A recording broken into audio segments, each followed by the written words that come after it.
Пылевой столб, поднимающийся с земли, быстро увеличился в объеме. Через несколько секунд после взрыва диаметр пылевого столба составлял около 10 километров. 6 अगस्त 1945 वो दिन जब अमेरिका ने जापान के शहर हिरोशिमा पर पहला परमाणु बम गिराया था। इतने से ही अमेरिका का मन नहीं भरा। 3 दिन बाद नागासाकी शहर पर भी बम गिराया गया। लाखों लोग एक ही झटके में मार दिए गए।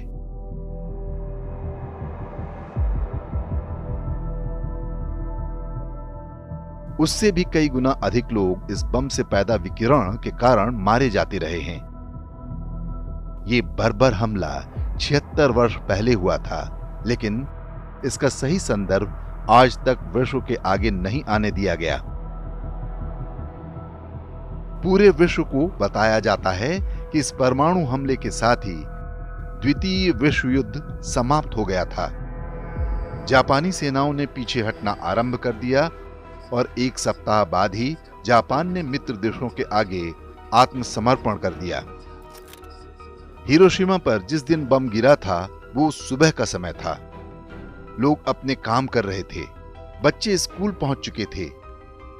इस स्थान पर जापानी सेना का कोई केंद्र नहीं था। स्पष्ट रूप से जापान के सामान्य लोगों को निशाना बनाकर परमाणु बम गिराया गया था। नागासाकी पर हुए एटमी आक्रमण में भी यही मंशा थी। वो सेना को नहीं बल्कि सामान्य नागरिकों को मारना चाहते थे। इतिहासकार गा एल्परोविट्स ने वर्ष 1965 में आई अपनी किताब में लिखा है, जापान तो उस समय युद्ध हार ही रहा था, लेकिन अमेरिका युद्ध के बाद सोवियत संघ से शक्ति के मामले में आगे निकलना चाहता था। इसीलिए उसने ये एक तरह का शक्ति प्रदर्शन किया। ये कथन अमेरिका द्वारा स्थापित झूठ का बहुत हद तक खंडन करता है, लेकिन ये भी पूरी तरह से सत्य नहीं है। द्वितीय विश्व युद्ध में अमेरिका के असली शत्रु जर्मनी और इटली थे, लेकिन उन पर परमाणु बम नहीं गिराए गए, बल्कि इसके लिए एक एशियाई गैर ईसाई शक्ति जापान को चुना गया।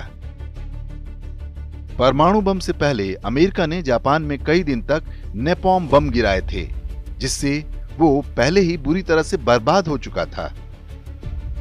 नेपॉम बम अमेरिका की हार्वर्ड यूनिवर्सिटी में विकसित किए गए थे। अमेरिका पर प्रोटेस्टेंट ईसाई मजहब का प्रभाव है, जबकि सोवियत संघ ऑर्थोडॉक्स ईसाई देश है। इनके बीच में भी आपसी प्रतिद्वंदिता है। लेकिन जापान पर एटम बम गिराने के पीछे जो मानसिकता काम कर रही थी, वो घृणा के पैमाने पर इससे भी एक कदम आगे की बात है। अमेरिका और अन्य पश्चिमी देश ईसाई होने के कारण स्वयं को शेष मानवता से श्रेष्ठ मानते हैं। इनमें भी प्रोटेस्टेंट ईसाई सबसे क्रूर समझे जाते हैं और इनका इतिहास बर्बरता से भरा पड़ा है। अमेरिका ने युद्ध में किसी शत्रु ईसाई देश पर परमाणु बम गिराने के बजाय जापान को ही चुना, तो इसके पीछे भी वही अब्राहमिक मानसिकता काम कर रही थी। वो अपने शत्रु की भूमि और वहां की प्रकृति को पूरी तरह से नष्ट कर देना चाहते हैं। ऐसी ईसाई बर्बरता का जापान एकमात्र उदाहरण नहीं है। वियतनाम युद्ध में भी अमेरिकी सेना ने जमकर नेपॉम बम गिराए थे। इनके अतिरिक्त ऐसे ढेरों हथियार प्रयोग किए गए थे जिससे वियतनाम के पर्यावरण को क्षति पहुंचे। रासायनिक हथियारों के प्रयोग से वहां की बड़ी भूमि को बंजर बना दिया गया। अमेरिकी कंपनियां भारत जैसे विकासशील देशों में भी प्रदूषणकारी उद्योग लगाकर पर्यावरण को नुकसान पहुंचाती रही हैं। भोपाल गैस कांड भी ऐसी ही एक घटना थी, जिसमें अमेरिकी कंपनी की आपराधिक लापरवाही ने हजारों लोगों की जान ली थी।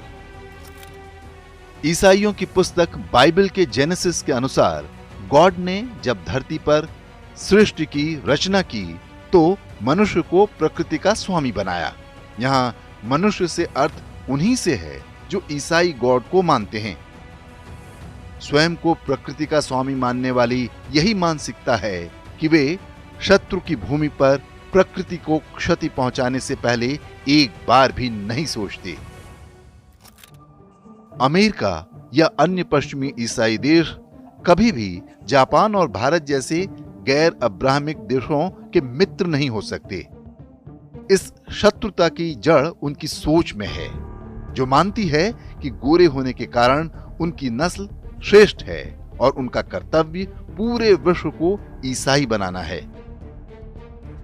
परमाणु बम गिराकर जापान के अस्तित्व को मिटाने का अमेरिकी प्रयास उसी मजहबी मानसिकता का सबसे बड़ा उदाहरण है।